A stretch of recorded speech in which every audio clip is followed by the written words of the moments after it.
Okwanjula n'embaga kukutuusibwako The City Bridals kukamuka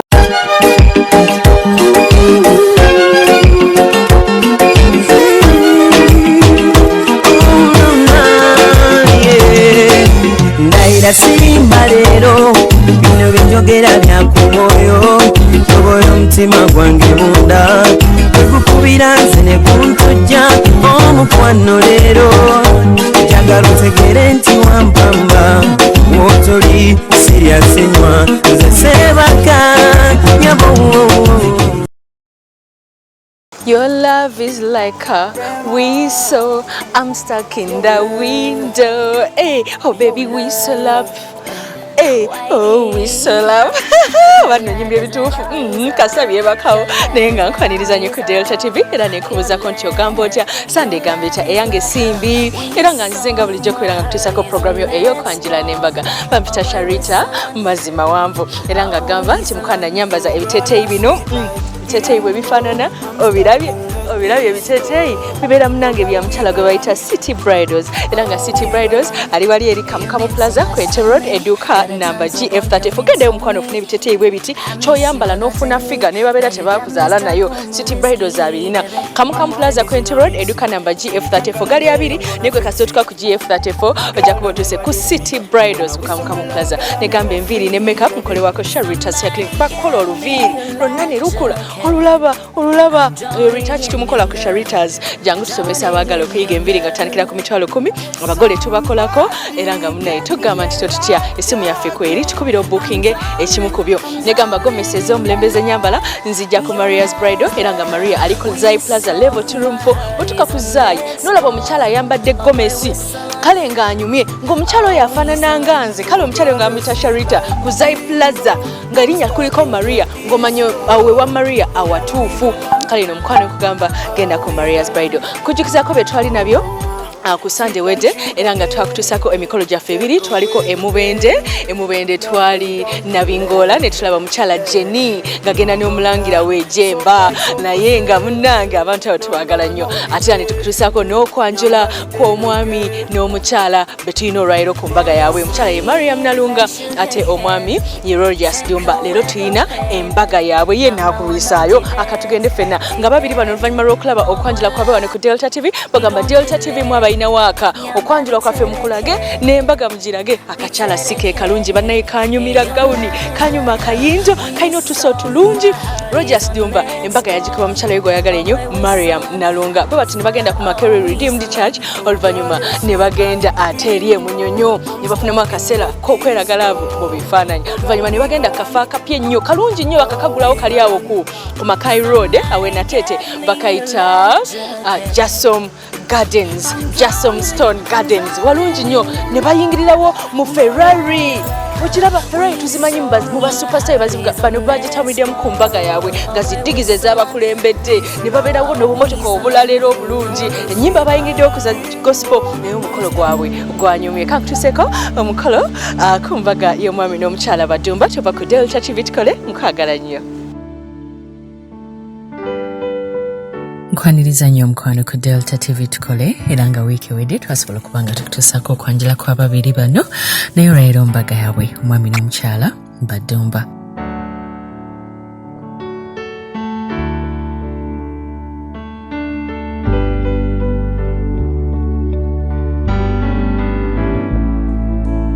Era nga basazeewo okulonda Makere Redeemed Church okusobola okubeera nga babagatta. Hear our prayer.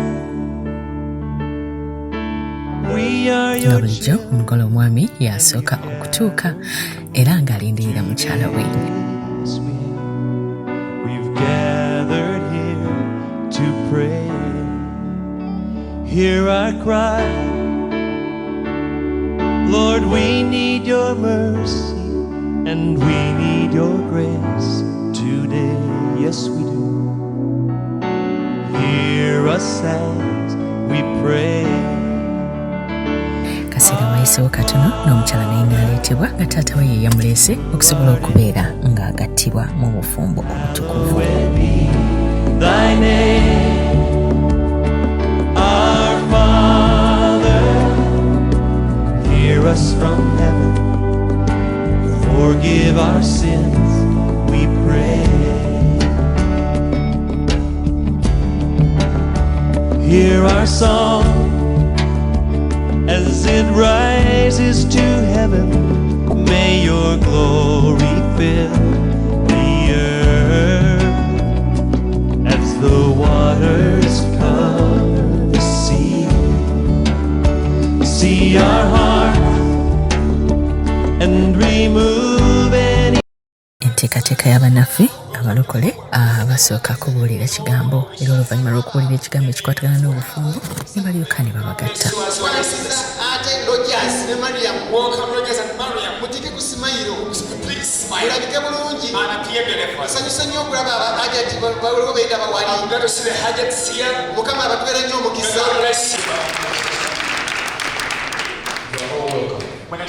Great comfort. It's by the God that you keep your marriage together and have this clean fellowship. When He is there, He will bless you. He will bless you. So I pray that as you keep your marriage honorable, keep God at home. So when you begin to love Him as a husband, Colossians chapter 3 verse 18 up to verse 19, that say, wives, submit yourself to your own husband as it is to the Lord. Husband, love your wife and be not bitter to them. Don't be bitter to her. So I request you, if you love God, it will be genuine. It will work out itself to love your wife. They will not force you. She will be the best for you. And if God is at home, it will be easier for the wife to submit to you. So I request you, as you keep God, love God. When you love God, He will love both of you. He will teach you many things. The secret of loving your wife. When you love your wife, the wife shall submit. Number 4. When God is at home, you are mandated as a parent to make sure that you produce children. We bless you with so many children as you will feel like. But make sure you teach your children to fear God. The reason why God has separated one wife to one husband, the Bible says in Mark chapter 2 verse 15, that you may have a seed that fears God. I request you, as you are having that key, solve every problem in your family. We love you, we bless you, may the Lord prosper in Jesus' name. Amen. Let's stand up and then bw'atyo Pastor Robert Kasaija yabaddewo nnyo okubeera ng'agatta Mariam ne Mwami Rogers mu bufumbo obutukuvu. To ask God's blessings upon them. And before we do that, I am required by the church and the state to find out if there is anyone with a reason why Dumba Rogers and Naronga Maria may not lawfully marry. Declare it right now. But always be silent. Now and forever.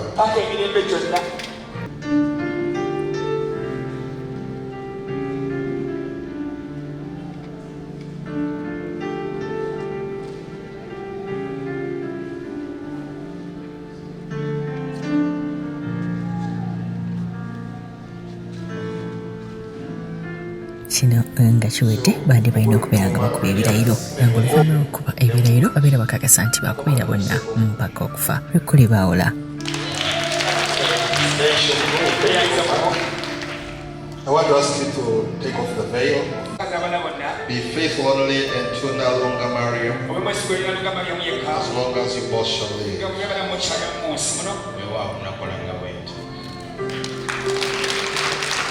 Mariam Nalunga, will you take Rogers Tumba?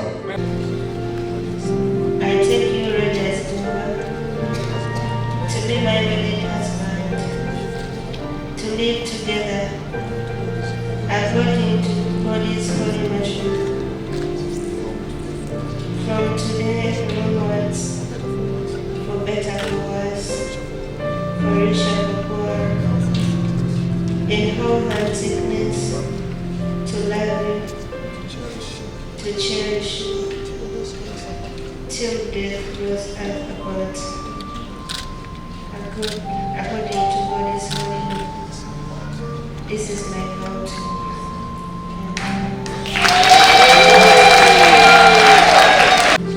I give you this ring.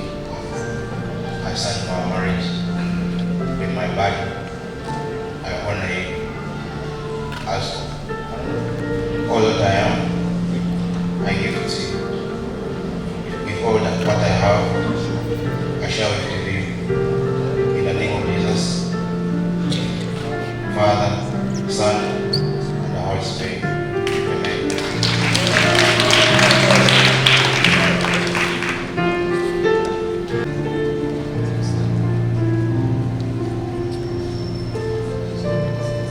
Rogers Tumba,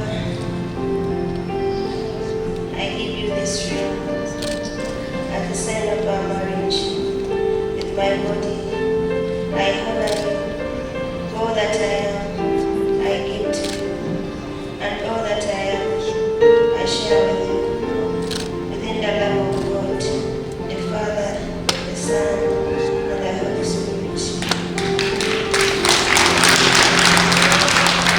Rogers Tumba Rogers and Mariam Nalunga, ne Mariam Nalunga they have made the vows to each other, bawaisiganyiza n'endahiro and they have given to each other a ring. tebawaddemu n'empeta Now, by the powers invested in me by the church lolyoke bali ku kanisa and the state, n'eggwanga lino I now join Tumba Rogers gatta Tumba Rogers and Mariam ne Nalunga, Mariam Nalunga the husband and the wife, omu n'omukyala in the name of the Father, erinnya kitaffe the Son, omwana and the Holy Spirit. n'omwoyo omutukuvu That which the Lord has joined together, mukama kyagasse wamu let no man or woman ever separate omuzeera mukazi from the akyawukanya glory of God. ekiro kya katonda In Jesus' olinnya name, yesu amen. amiina We are going oluvannyuma ate abeera balina okuteeka emikono ku satifikeeti kubanga ekkanisa gyesigaza bo babeera bafunyedde empeta ze batambula nazo ng'akabonero akalaga kati bafumbo.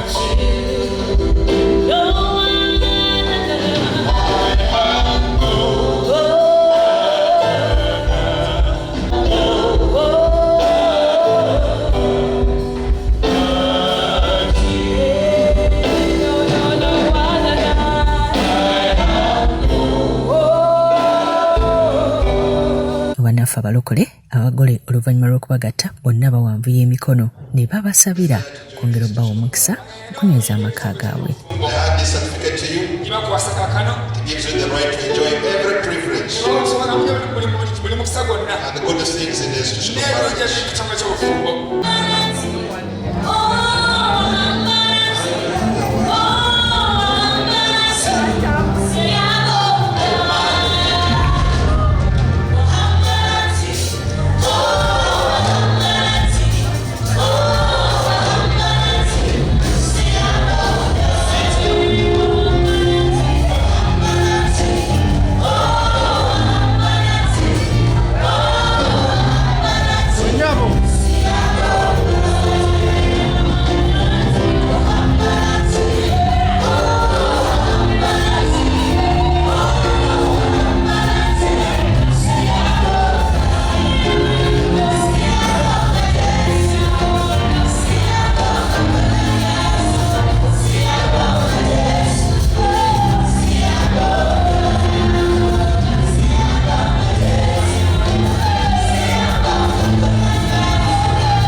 abafumbo bonna abamaze okugattibwa babeera balina okwekuba ebifaananyi wabweru w'ekkanisa ebeere bagase bwe kyabadde beekubya n'abako ab'emikwano n'ab'enganda zaabwe ab'enjawulo by'ebifaananyi ebisooka bye beekubya nga bafumbo.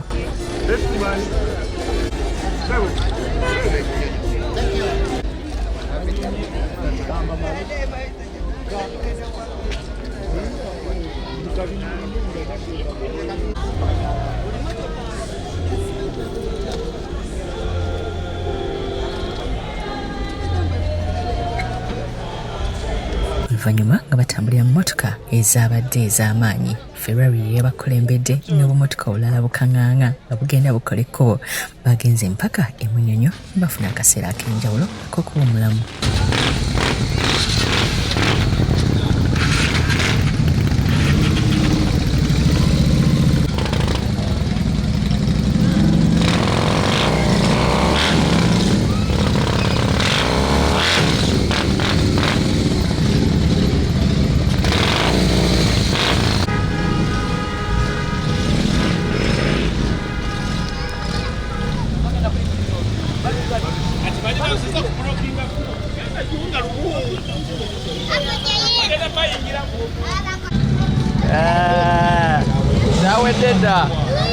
Okuba omulamu kitegeeza kwekubya bifaananyi ku lunaku lwa mbaga era nga buli omu ajjayo poozi gye yali yeesunze okukola ku lunaku lwo lw'embaga.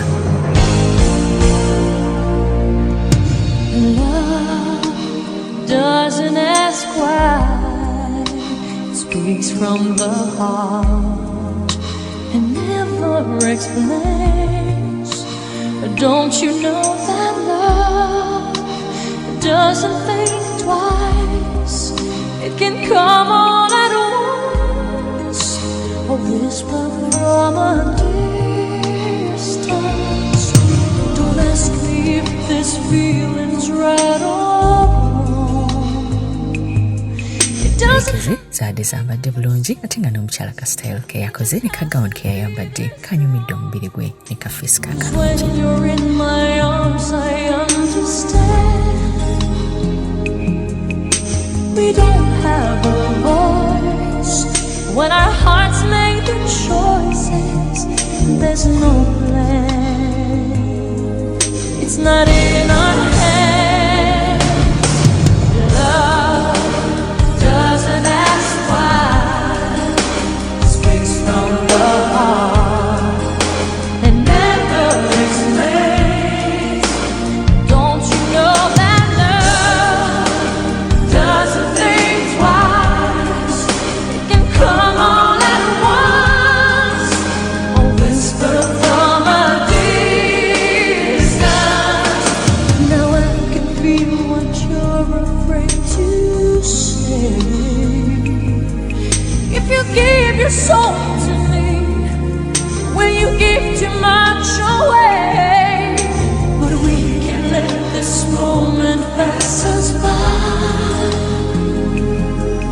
Can't question this chance or expect any answers. Oluvannyuma olw'okuba nti nabo bamanyikiddwa e Nateete bayise mu Nateete era abantu embaga eno abantu b'omu Nateete baagibuliddemu.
todduka todduka.